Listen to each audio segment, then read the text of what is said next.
So the cool thing about this is that this doesn't have to just stay an Embrace. As Colin was saying, we can export this information to another observability platforms where you can centralize all your data. So for example, on this widget, you can click on create custom metric, and this will take you to the custom metric flow. I already created so where you can create a new custom metric. You can add more filters if you want. You can add a different grouping. And then if you click next, you can select the data destination where this custom metric is being sent off. So for example, I'm using Grafana Cloud, so I will select Grafana Cloud, and then I can select the time period for this metric. I'm sorry, zoom out for a little bit. Once you create this, it will start to be sent to Grafana. So what I did is I already sent a couple of metrics, so we can see here at Grafana. So I was talking about, for example, we have exceptions by message here. We have the total traffic on your application by app ID, sorry, by app version. And then we have, the same value, but on a time series where we see the traffic. And then I have all my business-related KPIs. So for example, how many times a checkout flow is fading.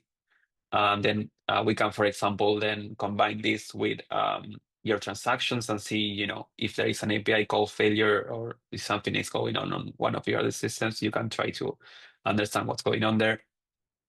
And then here we can see the logs where I added the product ID attribute. And we have this time series on how many times the product was added to the cart.